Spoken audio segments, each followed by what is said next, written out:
Assalamualaikum warahmatullahi wabarakatuh. Alhamdulillahirrabbilalamin. Wassalatu wassalamu ala asrofil anbiya'i wal mursalin wa ala alihi wa sahbihi ajma'in, amma ba'du. Yang terhormat Profesor Dr. Hasna Faiza, ARMPUM, selaku dosen pengampu mata kuliah Bahasa Indonesia dan juga rekan seperjuangan yang saya banggakan. Di sini kami dari kelompok 1 akan mempresentasikan hasil presentasi kami yang berjudul Bahasa Indonesia Berbasis Teks. Sebelum memasuki materi yang pertama, izinkan saya memperkenalkan rekan-rekan saya. Di sini kami dari kelompok 1, saya Wan Fadila Adira. Halo semuanya, perkenalkan saya Sania Zahriatul Ummah. Perkenalkan, nama saya Sandi Putu.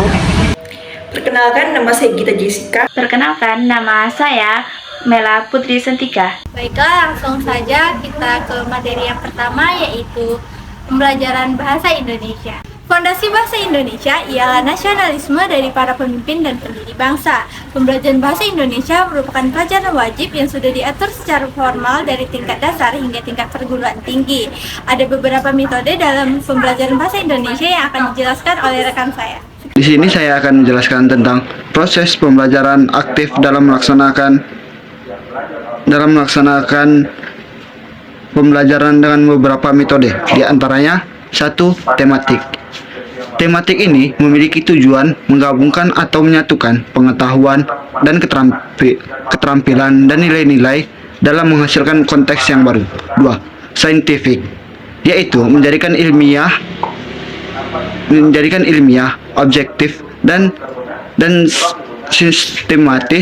sistematis mengutamakan dalam mengamati, menalar, menentukan abstrak dan menjelaskan suatu teks. Yang ketiga, proyek, yaitu mengutamakan penggabungan kelompok yang beraneka ragam dalam menyusun suatu proyek. Keempat, masalah, yaitu menyajikan suatu masalah dan menyelesaikan masalah tersebut. Kelima, kolaboratif, yaitu kerjasama antar dua atau lebih disiplin ilmu dalam berbeda menyusun suatu proyek. Yang keenam, teks. Terdapat unsur-unsur yang menjadi pokok pembelajaran. Halo teman-teman, di sini saya akan menjelaskan materi yang kedua, yakni tentang kedudukan dan fungsi bahasa Indonesia. Tahukah kalian semua bahwasanya di Indonesia kita memiliki lebih dari 700 bahasa daerah loh. Nah, dengan banyaknya bahasa daerah tersebut, tentunya kita harus memiliki satu bahasa yang digunakan sebagai bahasa persatuan. Bahasa persatuan itu apa sih? Bahasa persatuan itu adalah bahasa yang digunakan untuk menyatukan berbagai macam bahasa daerah yang ada di Indonesia. Bahasa persatuan yang ada di Indonesia itu adalah bahasa Indonesia. Seperti yang tertuang dalam Ikrar Sumpah Pemuda pada tanggal 28 Oktober 1928. Yang pertama, kami, putra dan putri Indonesia, mengaku bertumpah darah yang satu, tanah air Indonesia. Yang kedua, kami putra dan putri Indonesia mengaku berbangsa yang satu, bangsa Indonesia. Dan yang poin ketiga, kami putra dan putri Indonesia menjunjung bahasa persatuan bahasa Indonesia. Nah, di poin yang ketiga tadi ini menegaskan bahwasanya bahasa Indonesia merupakan bahasa persatuan yang bisa digunakan oleh seluruh rakyat Indonesia. Mungkin sekian dari saya tentang pembagian apa saja sih bahasa yang ada di Indonesia akan dijelaskan oleh rekan saya. Terima kasih.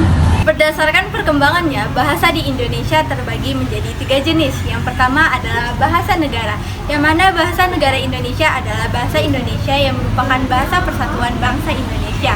Yang kedua adalah bahasa daerah, yang mana bahasa daerah ini seperti bahasa Jawa, bahasa Sunda, bahasa Minang yang digunakan di daerah-daerah tersebut yang diturunkan dari nenek moyang mereka. Yang ketiga atau yang terakhir adalah bahasa asing, yang mana bahasa asing ini merupakan bahasa internasional yang digunakan jika kita keluar dari wilayah kita. Contohnya seperti bahasa Inggris. Apabila kita ingin keluar negeri atau keluar dari wilayah Indonesia, tentunya kita harus menggunakan bahasa Inggris sebagai bahasa di tempat kita berada. Saya akan menjelaskan penggunaan bahasa baku dalam bahasa Indonesia. Penggunaan bahasa baku dalam bahasa Indonesia adalah penggunaan atau istilah bahasa yang mudah dipahami oleh para penutur kata atau para dialek bahasa Indonesia. Tujuan penggunaan bahasa baku dalam bahasa Indonesia adalah agar untuk mempermudah bahasa atau istilah sehingga tidak menggunakan bahasa atau istilah pada daerah mereka masing-masing.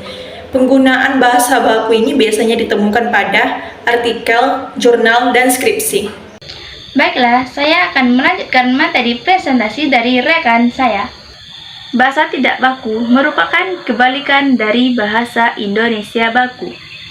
Bahasa Indonesia tidak baku sering digunakan saat berkomunikasi oleh masyarakat sehari-hari, namun tidak mematuhi aturan yang telah ditetapkan dalam ejaan bahasa Indonesia.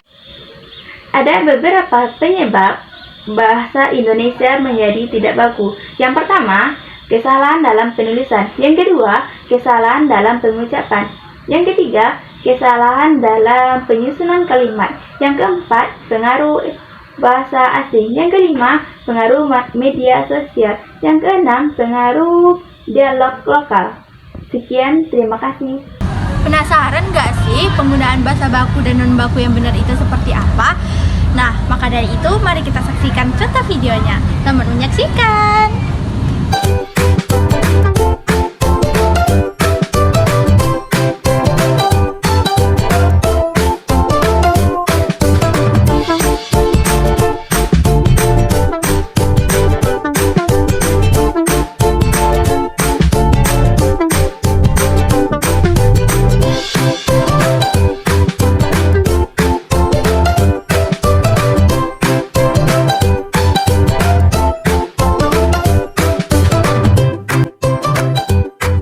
Nah, itu dia materi bahasa Indonesia berbasis teks yang sudah dijelaskan oleh rekan saya. Dapat kita simpulkan bahwa bahasa Indonesia merupakan bahasa persatuan yang menyatukan berbagai macam bahasa yang ada di Indonesia. Maka dari itu, kita sebagai masyarakat Indonesia harus menggunakan bahasa Indonesia yang baik dan benar seperti penggunaan bahasa baku dan non-baku. Utamakan bahasa Indonesia, lestarikan bahasa daerah, dan kuasai bahasa asing.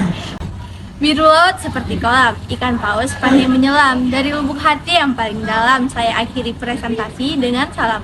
Wabillahi taufiq wal hidayah. Wassalamualaikum warahmatullahi wabarakatuh.